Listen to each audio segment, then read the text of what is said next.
She won most talkative in high school, and she has been running her mouth ever since. Welcome to the Lisa Fisher Said podcast with your host, Lisa Fisher. All right, kids. Hold on to your minivan. This is going to rock you and your world. And I love rebels. And I don't know, Owen, if you set out to become a rebel, but I think God wires us all uniquely, right? And your story, going to your website, I really could glean a lot about you. But tell people listening, how did you get to be the man behind Beat Cancer with Me and Cancer Fighter Owen on social media? Yeah, well, I was blessed with the disease of cancer, and it took me years to come to that sort of understanding of cancer. But let me explain.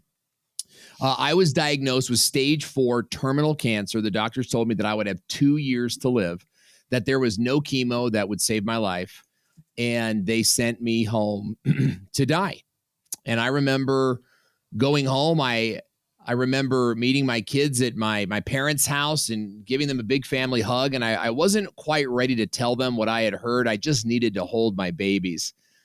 And I went through a process, Lisa, of complete hopelessness and despair. I had even people at my church giving me books on how to die gracefully, telling me how to say goodbye to my children. And, I went through just deep depression that kept my thoughts mired in suicidal visions and also just complete depression. But I'm a man of faith. I believe in God. And even though I was lamenting and wailing and crying and not understanding why God had abandoned me, there was a moment of clarity in which I heard a still small voice say, "Owen, get up and beat cancer."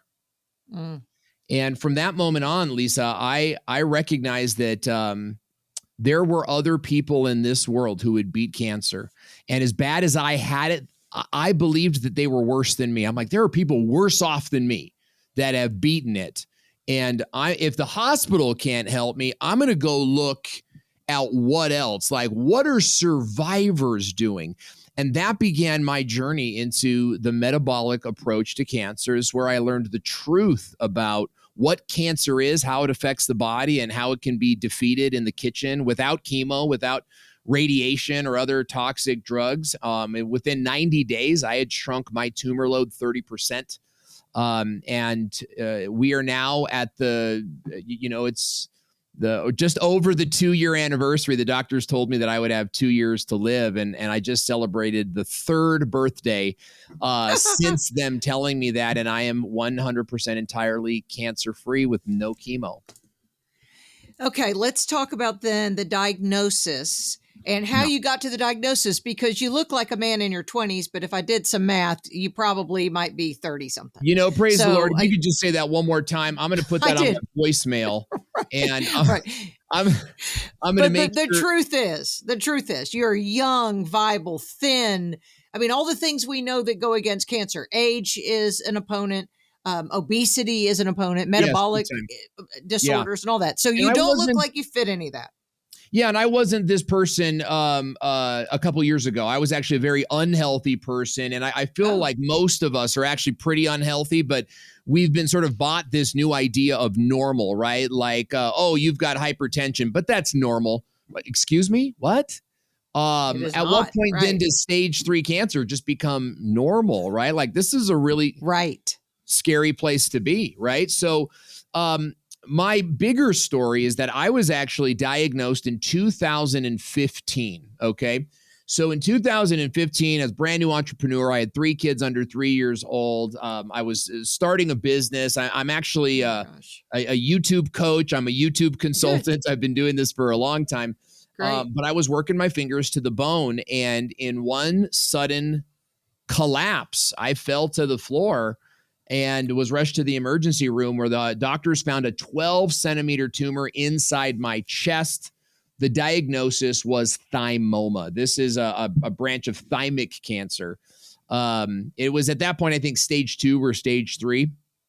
So that happened 5 years ago. I did everything or longer, that's 7 years ago. That was 2015. I did everything the doctors said that you should do. Okay. I did intensive chemotherapy. They said, you're strong, you're healthy, you can take it. Excuse me, I'm healthy. I have a 12-centimeter tumor in my chest. But they told me that I'm strong and healthy and I can take the chemo. Notice they didn't say you can beat the cancer. They said you can take the chemo. And I think that that's really important, is that the doctor's objective largely is for you to survive the expensive medicine that they get cash kickbacks on to prescribe to you. Sorry. It's insane. It's insane. It's third-party pay and reimbursement for people in oncology. That's why they're not going to Cancun. They're going to Switzerland every year.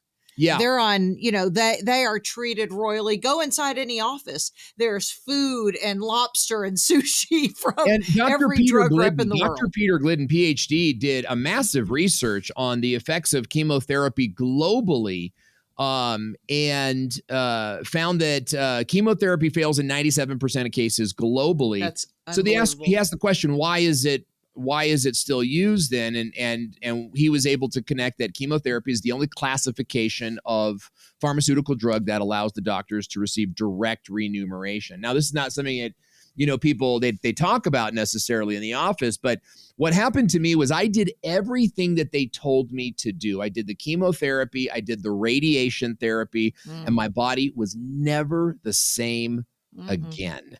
Okay. But I made it out.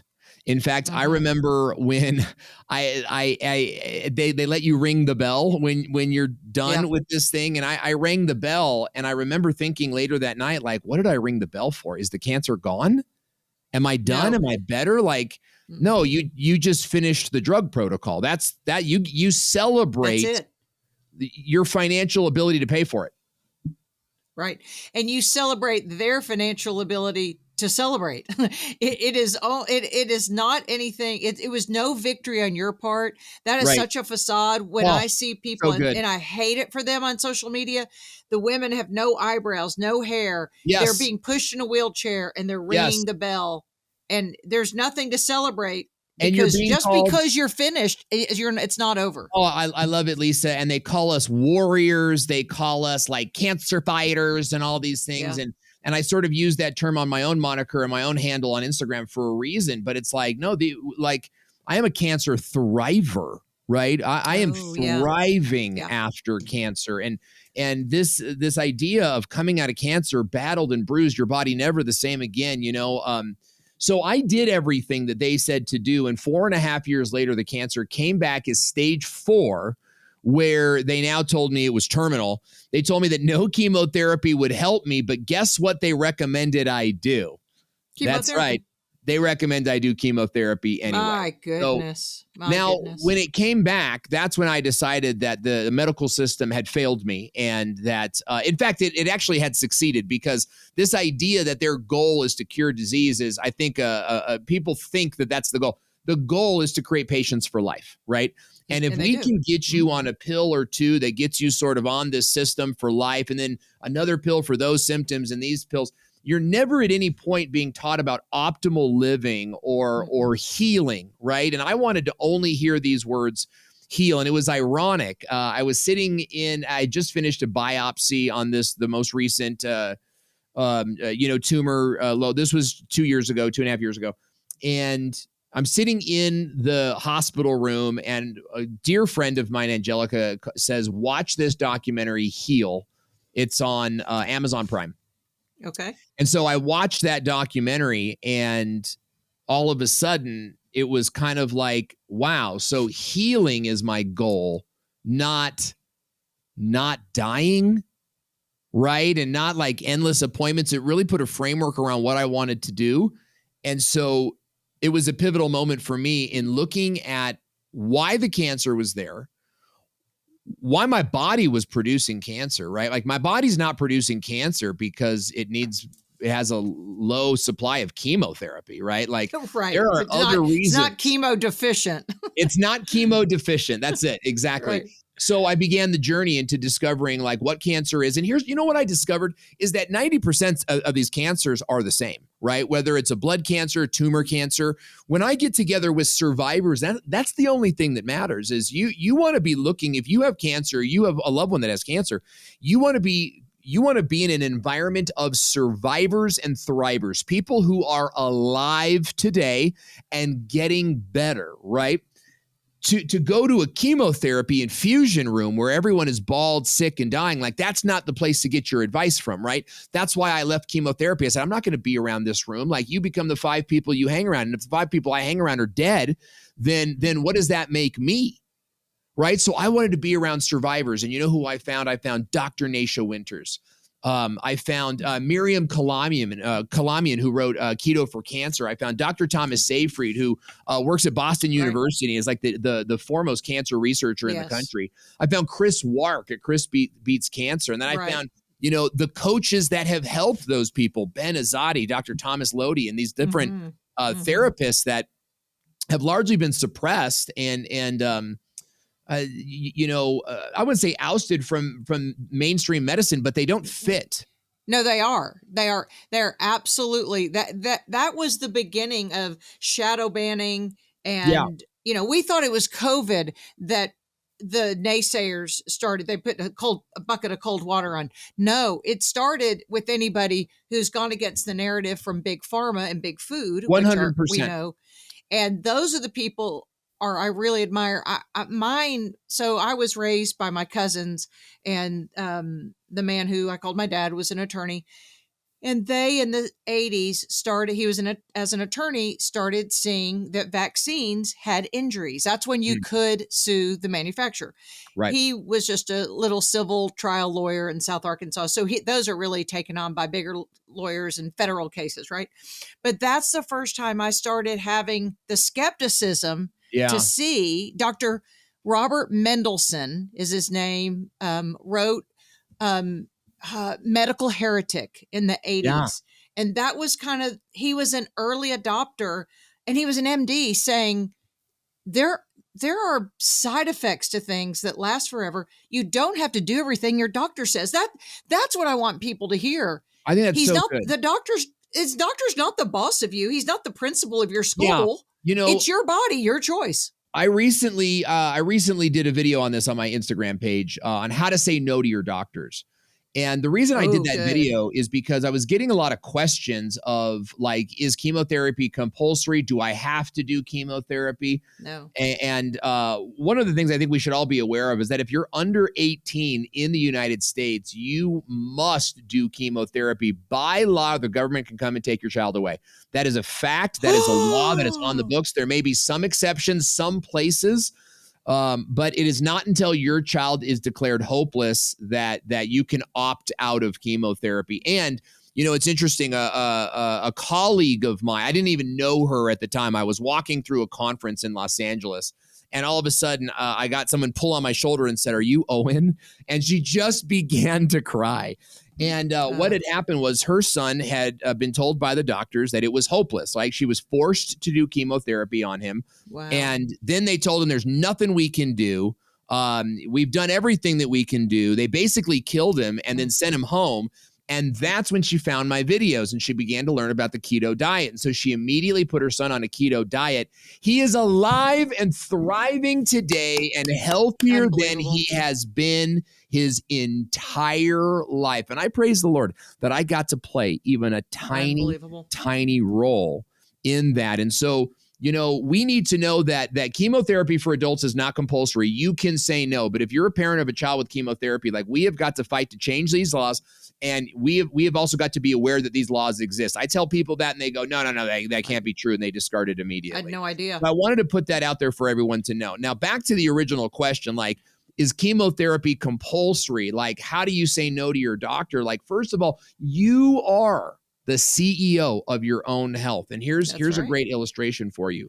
If you die in 5 years, that doctor still gets paid. That's it. That's all you need to know. Well, if you die I see tomorrow, what you're saying. if you I die, see what if you're you saying. get sick, Yes. there's no penalty for your doctor. I see. They're not going to have a funeral for you at the hospital. They're not going to Right. build a wing and name it after you. And yet we go into these appointments and we feel, because we've been conditioned by media, we feel that they have authority over us. You know what you should do to help break the fear is to walk into your doctor's office with a white lab coat on. Like, I think you should. No, I'm kidding. That's maybe a little confrontational, but like, we think That the was white good. lab coat has got all this authority. Like, if it's a sheriff, Yeah. it's a sheriff's badge. It does not. Right. It's Now, a that badge, being right? said, it's also like you feel like an idiot, right? Because they got all like the tests and the machines and all the beeps and all the things. And you're like, well, what am I? I'm just like, a dad from Utah. Like, what do I know about this? But here's what you need to know is that if you die, there's no penalty for them whatsoever. There's also no reward if you heal. In fact, if you get better and become their number one success case, like, they're actually financially incentivized never to tell anyone about that, which, by the way, is exactly what happens to cancer patients who heal. We're not counted in the books. We're actually discarded as outliers. And there's a book called Radical Remission that talks all about this, which is why you don't hear about people healing in hospitals. They only count the people who take the medicine. So with that being said, you do need to learn how to say no to your doctor. And we came up with a great strategy for doing this, because even me, I'm a pretty bold person. I'm a type A person. And yet my doctor would come in there with 7 doctors. And it's just like, what am I going to say? And so here's what we said every time. We would say, thank you, doctor. You've given us a lot to consider. Okay. And that's it. And then we go home and we decide are we going to do chemotherapy? No. So we write an email. Hey, doctor, we've decided not to do chemotherapy. Thank you. But the no happens on email and not in a moment of confrontation, of eye contact. You just say, hey, thank you, doctor. You've given us so much to consider. We really appreciate all your help. We're going to go home. We're going to talk about all of this. And then I'm sure we'll be in touch with you really soon. That's a great way to approach it. One of my, I'm an intermittent fasting health coach, and I do want to talk about root cause with you too, because that's what we need to be looking at, root cause. But one of my clients who has done, I think, fairly well, but she was afraid and she had a recurrence because there was something questionable on a scan. Yeah. So she reached out to you. She walked into her oncologist's office, and she may follow back up. She walked in this week because I said, let's gird your loins, get your helmet on. And the minute she said, and she did not have a recurrence, by the way, they then scare the patooey out of you. Yes. That the boogeyman's coming back if you don't do what they say. You're never so she better. Went in, no, right. And sat down and said, okay, well, I'm going to do the metabolic approach. The doctor all but said, there's the door. And this is the biggest clinic in Arkansas. And she said, not only will I not see you, none of my partners will see you. Yeah. To which my friend now, she'll listen to this podcast because she's so excited about recording it. So now she learned the hard way that she would go back and do the email later. But then the flip side of that, Owen, is what does a person like that do? Because she'll need someone to monitor her progress. Yeah. Just in her, she wants to do high dose IV therapy IVC, with vitamin C and other things. Yes, IVC. All those different things. And let me say this is that some people, there's a lady at my church, for example, who's like, I'm gonna tell my doctor. And she's like, I want to let them know. And that's what we call an Enneagram 8. If you know about the Enneagram, she's an 8, and they don't care. They don't play. Exactly. And I tell you, like me, I could take it or leave it. I don't need the additional confrontation in my life, right? I got a cancer battle. The last thing I need to do is fight with some doctor who doesn't care about me. Right. Exactly. So, do what's comfortable for you. I think that for me, answering in the emails was really a great way to alleviate my stress and get our point across. Now, what do you do next, right? How do you pursue metabolic therapy? First of all, there are metabolic, and you need to find an integrative oncologist. Let me even back up. The next step is building. Have them? Let me say it. Yeah, exactly. Let me get kind of organized with my thoughts here. You need to build your medical team. Okay. And really it's your support system, right? And there's medical support, but there's also internal support. So number one is that I decided that I would not announce my cancer until I felt more comfortable. I didn't know what that date was, but I wanted to create an inner circle of people around me that knew.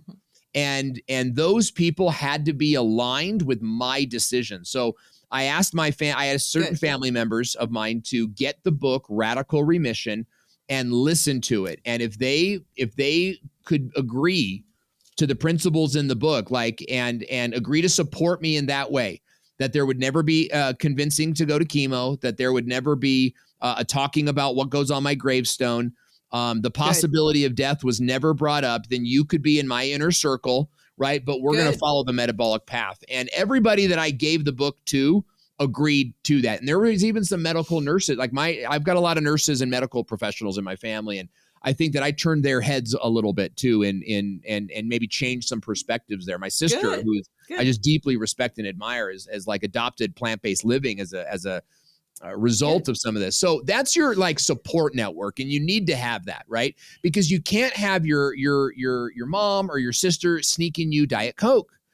You can't have people going, well, you're going through a lot, so here's a little treat. You know, you actually got to have people that go through your cabinet, get rid of all your white sugar. They find your Girl Scout cookies, and they throw them away, right? And that you got to have that kind of support. Now, on your medical support, you know, I believe that you need two different doctors, and maybe like just fill me out on this, but you need to have a local doctor who can administer intravenous vitamin C, among others, right? So they need to have, this is an integrative doctor, okay? Many of them are integrative oncologists, but some of them are chiropractors, right? They're not, they're going to have different levels of experience, right? I was blessed to find an integrative oncologist. So he was an expert in cancer, and I was able to get IV therapy there as well.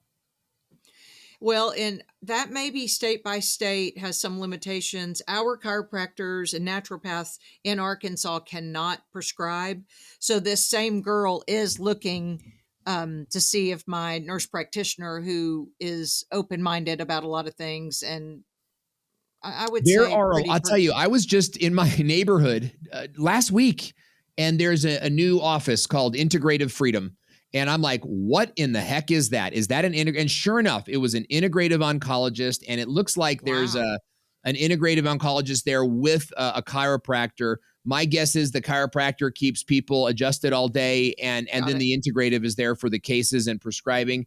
We're seeing more and more and more of these businesses, but like Dr. Jake, for example, again, I'm blessed. He lives he works right down the way, but people fly in from Montana, from Arizona, from Nevada to see him because not everywhere has what he does. But the therapies that you should pursue are the metabolic therapies. So we've talked about intravenous vitamin C, but there's also poly DCA. There's poly MVA, multivitamin alpha lipoic acid, and then DCA, which is a dio, blah, blah, blah.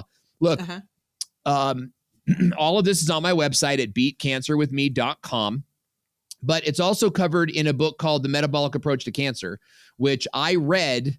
So funny. So I read that book inside a hyperbaric chamber, learning about hyperbaric chambers, right? Dr. Jake had already told me, I want you in the hyperbaric twice a week. I actually bought one for my house. So I own one. Of course you did. And those are the cold temperatures, right? Hyperbaric oxygen is room temperature, but it's an oxygen pressurized tube. That's right. That's right. But I was getting confused. Cold immersion therapy is great. And the cryotherapy, I've done that too. Yes, I and feel cryotherapy, like those are, yes. Nervous system, they're good for you, but they're not directly cancer, sort of related. But being in the hyperbaric chamber, reading a book about why cancer patients should be in hyperbaric chambers, that caused me to go buy a hyperbaric chamber. So for my house, and those are great therapies. That's one kind of doctor.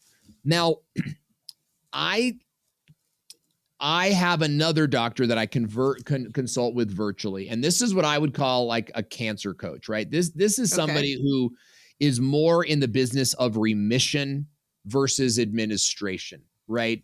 Okay. You go to the IV treatment center to get IV treatment, right? But I see another doctor, a guy named Dr. Harmon. He's in Kentucky, and I consult with him 100% virtual. The reason that I work with him is because I was on YouTube searching videos and I found one of his videos and I'm like, that's the guy I want to talk to. He's got a history of beating cancer and one of the best decisions I've ever made. Now, let me say something I've actually never said before is Dr. J. I kind of tell Dr. Harmon what Dr. Jake said, and I kind of tell Dr. Harmon what Dr. Jake said. Like, I wanted to have verifiable sort of information, right? Not that either one would lead me wrong, but I was so disappointed how the medical system treated me that it was like, I want to take control. I want to make sure that I'm sort of fact checking this guy and fact checking this guy. And it turns out that they were both in alignment very much 100% of the way. Excuse me. But Dr. Harmon's the guy that is like testing my gut health and my blood tests. Good. For some of the things that Dr. Jake doesn't do, or maybe isn't an expert in. And my conversation with Dr. Harmon has been more about like circulating tumor cells in my bloodstream, which found zero, building muscle mass, improving my sleep, restorative sleep. All of those things have been a part of what I've done with this other doctor. So I believe that you should have like an on-the-ground clinic where you can go and get treatment, hyperbaric chamber, IV infusions, right? Okay. Maybe a sauna if they have it. Yeah. But I also think it's wise to have sort of like a blood test doctor that you're talking with virtually. It's cheaper. And you get to control the flow of information a little bit. Well, the Bible says that a wise man seeks many counselors. Amen. I mean, it really is getting a team of people. And I loved your mindset of the people around you are going to have the same philosophy so that they're not and it shows too that enabling somebody and go, here's that Diet Coke you wanted, or those, Girl Scout cookies. Reese's peanut butter cups. Yeah. Right. Or that's what's killing us, which reminds me of the first time I'd ever heard about a metabolic, or really it wasn't a true metabolic approach because this was a minor. She was 6 years old and had to take the chemotherapy, but the mother started realizing that at our major children's hospital here, which has a great reputation, and they're just doing it the way they were told, that after the chemotherapy, the little girl who had stage 4 osteosarcoma was given a Sprite and animal crackers after the chemotherapy. Terrible. And the mother started going, something about this isn't right. So they started, and it was probably too late by then, by the time the mother had their eureka moment. And that's the first time I'd heard of a ketogenic approach. And that was in 2013, probably 10 years ago. Yeah. So how amazing. I knew nothing about those until I got sick. Right. And I learned about the Charlie Foundation and, you actually begin to read the Bible and you recognize how much of the Bible, like there's intermittent fasting going on. Like when Jesus walked to Samaria, that was 40 miles. I mean, that was a major walk. They were in high ketosis when they got there. And what did the apostles wanted to do? They wanted to go get food. But what did Jesus say? He said, no. Jesus said, I wanted to wait. He waited for the woman at the well. But what he did was he stayed in ketosis for that interaction with the woman at the well. And so we see that ketosis is not a fad diet. It's actually a biochemical process by which the body enters a state of ongoing healing. And a revolution, fasting, the keto diet, and it was a plant-based keto diet, but fasting, the keto diet, and trauma release were the three biggest needle movers for me in beating this cancer. Yes. Okay. Now, so if we look at, I do love the functional medicine approach as to root cause. I, as an intermittent faster, have seen, and we know this because Mark Hyman and Jason Fung and even Ben Azadi, when he was on my podcast recently, we now know that 92% of the population is metabolically unfit. Yes. 92% of the population. I can say with pride, I'm not one of those people. I'm metabolically fit only because I've been intermittent fasting since 2017. So that reduced my risk of the common diseases now, modern disease is what they call that, by 90%. Yeah. So you must have been, through deductive reasoning, you may have been metabolically unfit, and that puts you at risk for modern diseases. What do you say about that? Oh, 100% accurate. I was not aware of how unhealthy I was, but now we entered this show and you're like, oh, you're so young and fit. And I just love hearing that because I feel that way. I feel better and healthier than I've ever been. I do have some side effects from the radiation therapy, which is why I don't recommend chemo or radiation. They're going to delay your healing no matter what the white lab coat says. I don't think the doctors are lying to you. I think that they don't know. I think that their education was it was a box of information that was carved out by pharmaceutical companies. Yeah. I don't really sponsored by, think about it, sponsored by, Pfizer. Big pharma, right? I think that we could all agree, like the businesses thrive on the purchasing of products and services, right? And if you're healthy, there's no product or service for you. So there's just a culture of that I'm not here to say the doctors are bad, but I am here to say you should step out of that system, right? And surround yourself with the healthiest people you know, whether or not you like them. You know what I mean? Like I was like, oh man, I got to hang around like these like tree hugging, like plant eaters all the time. But turns out like these are a lot of people that are just like me that had this sort of like conversion experience of like a better way to live. So yes, when I look back at the pictures of my diagnosis, I see dark circles under my eyes. My hair was much thinner than it was even then. It was much more gray than it was then. My body was out of shape, but you know what? I'll tell you, I was normal. And when we talk about 90, what that word normal means, it means on average, right? And if 90% of the people are unhealthy, then you go into the doctors and they're going to tell you that that's normal. And I want to challenge you with the word, what's optimal, because I got to a place where I did whatever was necessary to save my life and ensure that my children had a father, right? Like in this day and age, children need fathers more than ever, right? And it's like, I'm not going to just sit down and let this disease take me out, right? Like I'm going to fight back with them. I'm going to endure to the end.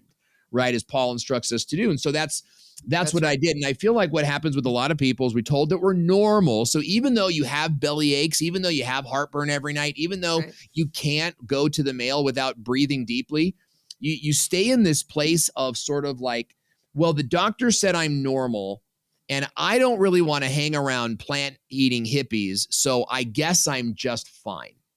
And we live in this lie that one day becomes cancer or it becomes heart disease or it becomes a stroke. And at that point, like I believe that you can heal from cancer at any age and at any stage.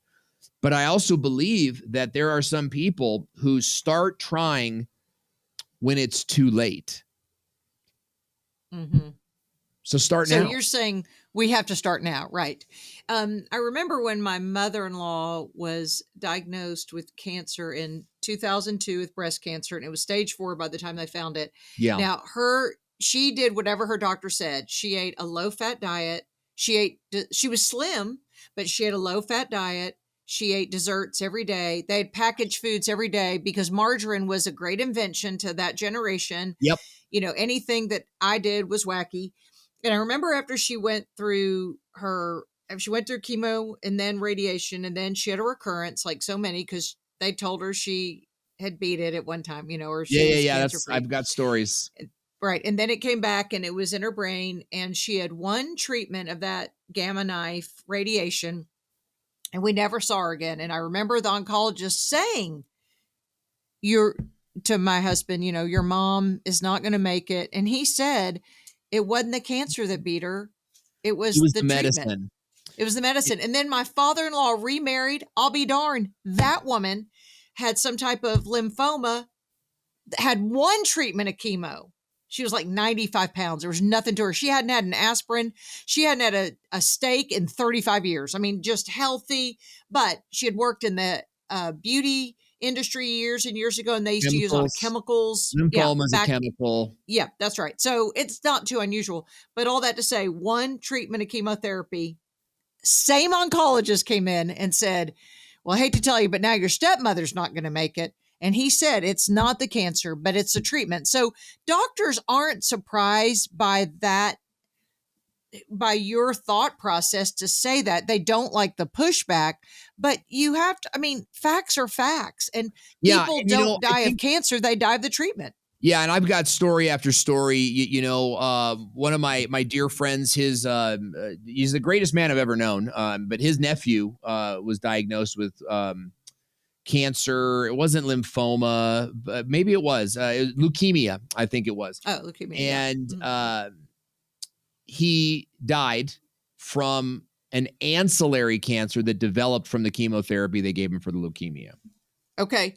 Remember when Robin Roberts on ABC News, she had, because I'm a journalist, so those are people, I've watched all these years. She's been on Good Morning America for years. She had breast cancer.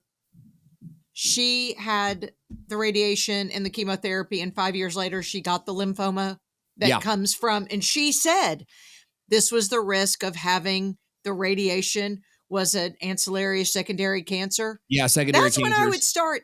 Yeah, that's when I would start. You know what? I'd like to pull my name out of that hat. I don't want to be the person that has to fight it twice. Yeah, and this is the thing is that we've all sort of bought into this lie that that's what cancer is, that cancer is unpredictable. You have no control over it. In fact, Dave Ramsey, who we all kind of know and love, like gets on stage and says, you can't control the weather and you can't control cancer. And I was like, your audience is filled with overweight diabetics. How dare you, sir? Like, you can't control cancer. And I know that in his mind, it was just a quick bumper sticker. It started with the C. Yes. But how many people are hearing that from a like a godly man that's right. on stage? And so when they get cancer, that's part of the story that forms around it as well. Like, here I am, overweight, diabetic, I get cancer. Now I'm on a chocolate bar going like, well, it's not my fault. There's nothing I could do. Oh, well. And look, I'm being kind of overreactive or exaggerative, hyperbolic about that because I feel like there's probably people listening to this right now that are probably in that situation, or maybe the husbands of wives. I hear this like so often. I'm talking with a woman now whose husband has cancer, terminal. He's a goner, right? And the wife is over here talking to me on Instagram and like, what do I do? What do I do? And he's in the background grumbling. He's, that's not true. Like telling me that my story is not true. And you have to want to save your own life. You know what I mean? Like, and I feel like this is the trap for so many of the baby boomers is the baby boomers grew up in a like a fan. I'm not anti-boomer, right? In fact, it was the baby boomers that have pushed this country forward. Inventions like fast food, right? Inventions like boxed foods and frozen foods, right? Like these were great progressions in human civilization and advancement. But what happened is we gave them too much value and we started to treat them as if they were food and not food-like products. And so I think baby boomers especially get really challenged to challenge the doctor because we grew up like the medical system is great. The food system is great. No other country has this. America is great. But we haven't stopped to think about like, what are the results that it's generating for us in our own lives? And I had to go through that transformation process too, where I recognized that the system wasn't evil, but it wasn't going to save me either. Well, it doesn't care about you. I went through the ridicule and being told, oh, we won't x-ray you. If you don't do chemo, we won't x-ray you. And I was like, well, then I'll find my own x-rays. And we did. And we started going to our own x-ray place, You've got to take control over your own diagnosis. I have thermography. I was foolish. I'm 60 now, at age 40, because someone told me to get a mammogram. And then because of my skeptical self with a journalism background to ask questions, I started going, you know what? For one thing, I need to say something. People listening, this is not medical advice. My attorney and Owen's attorney wanted me to tell you that. Yeah. Okay. I will proceed. I will even put that disclaimer in the open because we're just telling what's happened, what our lives, and mine obviously didn't deal with cancer. But so then a few years ago, because I have thermography, and they do look at trends in your thermography, they're looking at last year's thermography, which is heat related. What, in a tumor, any growth, would have heat. So at that point, I do have a provider. They actually have radiologists who read it, and then they have recommendations. And they did on one of them say, why don't you just go and get an ultrasound? Go and get a breast ultrasound. Okay. I walk in with the breast ultrasound. I had to fight as if I can't even tell you, because they kept saying, well, you have to have a mammogram. I went, no, I don't. They go, yes, you do. And I went, no, I mean, in fact, this is what the radiologist told me. He did the ultrasound and said if women have dense breast tissue, they're not candidates for mammography. He said, you're not a good candidate. It's better to read it with an ultrasound. But at the end, he had said that in the beginning, and I was clear, there was nothing. At the end, he said, but I have to tell you that the American Academy of whatever they are, I don't know if it was oncology or radiology. Yeah, right. Of white lab coats, WLC said, but we recommend mammography. I said, you just told me 10 minutes ago that I'm not a candidate. Yes. And he said, well, I still have to tell you, we still want you to do it. So then when I send other people, because I have someone that does thermography here, some of the other clinics in town now are like, yeah, Lisa Fisher already told them that they don't have to have the mammography, but they will push back and say, we're not going to let you have just the ultrasound. Yes. We're going to force you. Yes. This is what we call medical tyranny. So on my Instagram page, and it's because it's the elimination of choice, right? And it's also like, you do have a choice.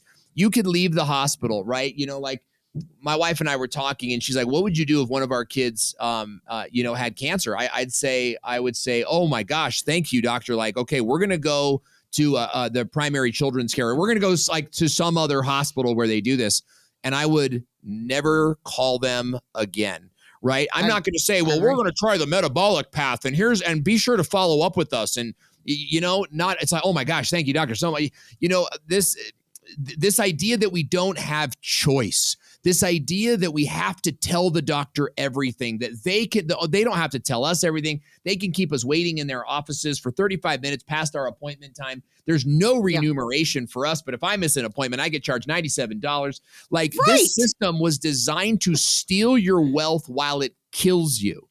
And we have to be in a place where we understand what we're going into and the medical tyranny involved, right? Like, are you willing? We were talking about this just recently, a group of guys, like these companies that are against us, right? Like these companies that have this anti-American agenda. They have an anti-middle class agenda, but yet we find they're trying to wreck us. They're trying to break us financially. You understand control that. us. Yeah, exactly. Like all Absolutely. the things, so it's as simple as like not going to these stores right now. Right. The same is true with the medical industry, right? Like when you break an arm, when you collapse, yes, go to the hospital, right? Absolutely. But when you're dealing with aches and pains, like I would much rather send you to a functional medicine doc. I would actually probably have you do a blood test, a gut health test, and a gut zoomer test. Like, right. Like you can, and Dr. Harmon does. You probably know people that do these things. Like, I would probably stop eating for 2 days and just see how you feel after not putting the same foods into your body. We rush into crisis mode because we feel like we don't know our bodies. We feel like we're out of sync with our bodies. In fact, there's a huge out of sync movement happening in the high schools today with gender dysmorphia, right? Like the idea that we're out of sync with our bodies is pervasive in our culture right now. Now, it may not always be gender dysphoria, but it might be something like I'm healthier than I actually am. Or my Uncle Greg, okay? Uncle Greg, that's an old football accident. Actually, it turned out to be a football-sized tumor that ate away his bones. And he knew, Uncle Greg, I love you, and he's in the healing process. He called me. We were working on it. I thought it was an old accident. Turns out to be a tumor. The doctors say, like, this is massive. As he's walking out of the hospital, he collapses because the cancer had actually eaten out his bone and we had no idea. So like this is when you're out of sync with your body, when you've had this like this years long pain, this chronic pain that you're convincing yourself is like no big deal or something else, right? Like that's what I mean when I say we're out of sync with our bodies. We need to return to a place of control, a place of knowledge. The public school system did not teach you about your body, right? You got to learn about it. They didn't teach you about taxes either. You know what I mean? No. Like you got to learn about that stuff so that you can get control and feel confident. Like, look, I get these little pains, like little gas bubbles or whatever. Just and you start to go, oh man, is that my What is it? thing? Right. Cancer. You start questioning everything. You Right. start questioning, right? And I went through that period, and I'd lie. It still kind of creeps up. I'll get like a little headache behind my eye, and but it's probably dehydration, right? And that's my point, is that now I'm really in a place of peace where, the first thing ever I feel an ache or pain is what I eat, right? Did I eat something? And just recognizing that the body's going to go through ups and downs and heals. But if there's a chronic pain that's not getting better, it's like we need to approach it. So that's my TED talk on That's a being good in word. tune with your No. body, and just having trust No. that you know your body better than some stranger with a X-ray. That's a good word. When Lance Armstrong turned his around, he did conventional treatment, didn't he? Because Yeah. he was stage 4 testicular cancer. But Yeah. of course, he was the Bill Gates of his time. He was not that Bill Gates was top of his game, but financially, meaning he could afford all the best and finest, and he probably went to he was a world-class athlete going to see what we thought are world-class oncologists. Would you approach cancer differently? So if we talk about stages of cancer, stage 1 is a isolated site, and there are malignant cells. Stage 2 is this. Stage 3, stage 4 means it has left the primary site and it's in the organs. Is that a correct assessment? Yeah, it's traveling. It's metastatic. So stage 1 is one site. Right. Stage 2 is like touching another site. Stage 3 is a nearby organ, and then stage 4 is metastatic. So it's like multiple, locations. So would you would still incorporate these same approaches if somebody said it was stage 1 or stage 4? Because you had stage 4, you're the Mac Daddy. That I believe in stage 1 cancer, right? Like if you look at the numbers, if you look at the numbers, cancer is discovered at stage 2, stage 3, and stage 4. Stage 1, like we're all kind of stage 1 all the time. That's what I think. Right. You know what I mean? So cancer, like stage 1 is not necessarily the presence of cancer, but the absence of the immune cells that eliminate it. And there's a whole bunch of talk about restaging cancer therapies because it's the technology is so much different now and whatnot. But to answer the question, I would go metabolic, alternative, holistic from the beginning, 100%. I was stage 4 metastatic. Now, I do believe in surgery, right? If you've got like a 12-centimeter tumor, get it out, right? Yeah. I do believe in some types of surgeries. Absolutely. And I do believe that people can get better with an integrative approach. So an integrative approach means like chemo and metabolic, right? You're doing chemo, but you're also fasting. And so it's an integrative approach. I only say that because I know that there are people listening who are going to do chemo anyway. And I want you to know that you can still get better. But you imagine like eating healthy food and then asking someone to punch you in the face. You know what I mean? Like, Very visual. Yeah, I got you. It doesn't matter. Like, why are you doing the poison? You're only slowing yourself down. I've seen chemo shrink tumors. Guess what? I've seen fasting shrink tumors. Here's the thing. Like, I believe chemo's a lie. I believe that it's full of broken promises and you're only going to slow down your healing. But I don't have a medical license to lose. I know that the government is going to hold that above people's heads. So there's like a clinic in Irvine that we like, and I know that she recommends chemo. That's because most of her patients are doing chemo anyway. Like, I believe she's trying to stay off the radar. I get it. I don't think you need it. Could you use it? And you can say that. You're right. You can say that freely. Yes. And so I want you guys to know that the people who beat cancer, right? The people that I consider my friends, like Maggie Jones at cancerv.me, Dr. Nasha Winters, right? Chris Wark, like we didn't do chemo. Like when you go to survivor clinics, there's usually a story of I did chemo for a little while and then stopped entirely and did metabolic. That's what I did. I did chemo for a while. It didn't work. I started noticing that everybody who does chemo dies. And so I stopped entirely, and that's what I recommend that people do. Like, get a surgery if you need it. But then immediately after, like, don't zap your body with toxins. After that, get into a healing process. And my website, Chris's website, I don't care whose website you go to, right? Like, get on the metabolic path and you will heal forever. You know, I've got a friend on Facebook who's like, he's very proud that he's going to be on chemo for life instead of dying. And to me, I think it's like, what's the difference? That's terrible. Yeah, terrible but it's quality an of life. acceptance. It's this acceptance of like, I'll be on chemo for life. It's like, or you could stop doing chemo and heal. And that's what we want to see. We want to see you heal. Tell me about your fasting protocol, or what you started with, what's the most you've done, and what you do on the reg. Lisa, you're speaking my love language. I want you to know that fasting is my love language. So I love fasting. It's magical. I mean, it is magical.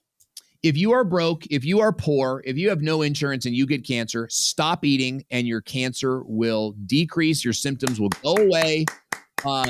We could drop the mic here, but we're not going to. But keep going. It really is. Right. It's like, look, if your cancer cells grow because you grow, right? So what do you grow on? Food. If you stop eating food, insulin. You don't grow. Right. Insulin, ketones, and the presence of autophagy actually eating your cancer cells. So I believe in fasting, and fasting has been, I think, the number one therapy that has been. I agree. For me. So let me tell you how it started. It started with chemotherapy, right? So I read over and over again that if you do chemotherapy, that you should fast the day before, fast the day of, and fast the day after. 72-hour water only fast. Coffee and tea herbal teas are okay. So I started there, but then I stopped chemotherapy, right? And I'm like, okay, but I want to keep the benefits of fasting. So I began to do 3-day fast every month, okay? Good. 1 3-day fast every single month. I would intermittent fast every single day. I started with 12 hours. It quickly moved to 16 hours. I eventually got to 18 hours. And that's where I am even right now. I'm probably at hour 16 or 17. So I continue to fast to this day, not because I feel like I need to, but because I love the way it makes me feel. Oh, when those ketones that fire and you're burning fat for fuel, it's really an exhilarating time. You have the energy of a teenager. You really do. And it keeps my weight down. Yeah. Because I do eat a lot of, I eat way more calories now. So yeah. My fasting regime, when I was going through the thick of it, right, the 2 years of really fighting, it was intermittent every single day. Every Sunday night to Monday night was a 24-hour fast. Good. So you stop eating at 7 p.m. That's a general rule for every day of your life. You know, maybe make it to 8, but you want to have a 2 to 3 hour gap between eating and going to bed. For sure. And all of that sleep time is fasting time, right? So, yes. You wake up and you're already 8 hours into your fast, right? You just got to go a couple more hours. So, yeah. I do an extended fast twice a year. Maybe it's like once every 6 months. Is that 5 days? I do 7 days. So you do 7 days. Here's the thing about fasting. The first time I did a 7-day fast, I went to Dr. Gracie's wellness clinic in Ohio, and I flew in. It was less than the cost of a hotel to stay there, and there's no food, right? So she lives on a farm. It's beautiful. So you get your own private room. There's room sharing, but it's a fasting clinic. So I flew in. I go to this fasting clinic in Amish country. Beautiful. Fresh vegetables and food. And there's other people there who are also fasting. And so it was wonderful. So I did 7 days medically supervised.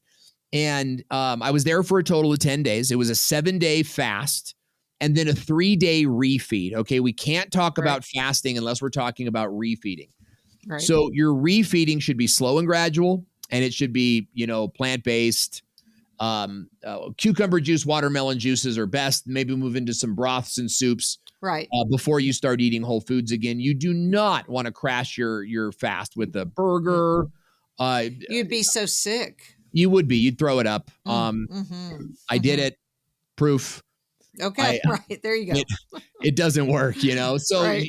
so you're doing a refeed for an extended fast. You're going to refeed for 50% of the time that you fasted. So you do a 5-day fast, you're going to do a 2-day refeed, right? Okay. So what I learned at the fasting clinic was that I could do this on my own. And that I was glad I had a medical person there to show me that I didn't really need to have a medical person there. Yeah. So do they do lab work or anything, or just checking ketones for you? Yeah, she checks heartbeat, Okay. heart rate. There was no blood tests you could do that at home. Right. And here's what I did. Check out what I did. I did, because I pay for my own x-rays. I did an x-ray or as an MRI. You get an MRI at TaylorMed for $500. Like, and this is better. This is radiation free. Like, CT scans are full of radiation, right? So you shouldn't be doing more than one of those a year. The doctors will tell you every 3 months, man. That's 4 a year, when 2.2 per year dramatically increase your chance of secondary cancers. When I told my doctor, Lisa, that I did not want to do any more CT scans because of the radiation, she said, those studies were done on people who are going to live longer than you. She said, you don't have to worry, Owen, she said this, you don't have to worry about your health in 20 years because you're not going to make it that long. Are you kidding me? God's honest was it truth. Dr. Kevorkian? I mean, who was that? I've committed not to saying her name because I don't want the hospital. I'm very big on being invisible and sharing my message. You know what I mean? So understand. I went and got this. I went and got an MRI before I did the 7-day fast, and then I did an MRI after the 7-day fast. So I spent $1,000 of my own money just to have scientific proof of this fast. Data, and right. Mm-hmm. Shrunk my tumor load by another 30% in just 7 days of water fasting. So now what I do is right around like before Thanksgiving, this is what I do, because I really like candy. So I enjoy Halloween. I don't overdo it. I have 2 or 3 pieces of candy. But I enjoy Halloween and the days accompanying. And then I do a 5-day fast. I rent an Airbnb up in my town. It's over in the mountain area. It's got a beautiful backyard and some pear trees in it, whatnot. And I just crash there for 5 days. It's very much a time of replenishment. And my pastor comes in and will minister to me. My worship pastor will come in and worship with me. Like it's a really, my family will come in and visit me. But I do the 5 days there. And I'll tell you, Lisa, the last time I did a 5-day fast, it's like, once every 6 months, once a year kind of thing. But this last one I did, there was a very distinct moment where I felt the Lord say to me, it's finished. And I somehow knew that I had beat it, I was just different. And I called my wife and I said, I know I got 4 hours left, but I think I'm done. Let's go eat, and she came, she picked me up, and let's go have watermelon juice. What's that? Let's go have watermelon juice. She brought me watermelon cucumber juice. Yeah, she sure did. Because that's what I had when I had a long fast. I had watermelon afterwards. Wow. The next test that I got was a cancer-free test. And wow, praise the Lord. Yeah. So it was just, I believe in fasting, and that was my fasting regimen. Well, here's my one question, then we've got to wrap it up, because I'm sure CNN's outside your door wanting to do an interview. I'm sure you're going to take Tucker Carlson's place. I mean, you are a truth teller. Only one. Right. But with that, I had a client who's 72 and she's a medical doctor. In fact, she came from an alternative. She was a midwife before she became a medical doctor. It. So she has, great. She has a different, she went to medical school at 52. It's a great story. But at 72, realized, because she knew her body and realized something wasn't right. So she was coming to me and I was putting her on a fast, but because she's a diminutive woman, she's 5'3" and weighed 100. She weighed 105 to start with. With the fasting, she got down to like 92. Yes. And so there are a few people that are, obviously who are thin, who are fighting it. And I was getting a little worried for her. It was before I knew about you. I told her to go to Chris Beat Cancer, and she was trying to put weight on. So what do you do when someone's at that crossroads where they're trying to fast to increase autophagy? That is the self-cleaning, just to tell people listening, it's a self-cleaning device our body does to eliminate cancer cells. But she did need some weight on her to fight the battle. What do you recommend? Yeah. So first of all, those cases do exist, but it is my belief that you can get thinner than you think, right? Medically and scientifically, right? Okay. Now, in your case, with 95, there's so many like co-variables there that it's obviously worth having an integrative doctor, a fasting clinician. There are fasting clinics. Google them. Okay. And for example, I met Dr. Gracie because I spoke with Dr. Alan Goldhammer, who runs the True North Health Clinic in California. And I got on the phone with him, and he said, look, he was an incredible guy. And he said, fasting is going to do more for you than you could possibly believe. I have no space for you here. Call Grace. Okay. And so I called Grace. So there are fasting clinics all over the country, and your doctor, maybe even your chiropractor, depending on what kind of chiropractor you have, might even know about this stuff. But there are body mass index tests that you can do that will tell you how many days you can fast. For example, I went from 180 pounds to 135 pounds in about 2 months. So when they ran my tests, they told me you can only fast for 10 days. So we're going to have you do a 7-day fast. God, it's a prescription. Yes. Your body loses weight in a fast, believe it or not, only over the first 3 days. After that, your body actually starts to eat itself. And so you're losing micro weight, but it's visceral fat, it's tumors, it's gross. So you don't lose too much weight after that first few days. You need to go into a fast. Like they'll tell you need to go into a fast at a given weight for a certain time, and they can predict with accuracy. I've seen it in my own life. So when I would do a fast, I would just fuel up on stuff that popped my weight up, right? So juices and plants. Like I didn't do animal meat at this time, right? So if like I'm trying to talk to the general population, not the 95-year-old 110 pounds. That's an outlier. Yeah. Right. That's someone that needs some very special assistance, right? But what I'm trying to approach is maybe the 40, 50-year-old woman who thinks she's skin and bones, but really you could probably drop 25 more pounds healthfully. Okay. And you think that you're thin, or you think your husband's thin because he dropped 50 pounds, but my guess is he could get there 30 pounds thinner. Have a talk to a doctor about that. And you enter a fast right after a feast. So if you're going to fast for 7 days, then you should be eating 2,000 calories in vegetables and plants and fruits, not meat, not carbs, not sugars, right? But go into the fast full and bloated from carrots and beets and celery and lettuce, because as you begin fasting, that's like turbocharging the autophagy. So you got all this healthy stuff going. What a lot of people do is they eat cake and cheesesteaks. I'm going to fast, so I'm going to, and now it's like kicking yourself in the face before entering a race. Like it's not a good move. Got it. Okay. So much to unpack. BeatCancerWithMe.com is your website. I'm sending people there. And of course, your social media at Cancer Fighter Owen. People, stop what you're doing. Send this episode. Let's go viral with this, because this message needs to get out there. Owen, thank you so much. Love your message. Great job. Lisa, thanks for having me, and thanks for being so active on social media. I love what you do. Thanks for listening to the Lisa Fisher Said podcast. Be sure to hit subscribe and download all the episodes and leave a review, won't you? The Lisa Fisher Said podcast is produced by ClantonCreative.com.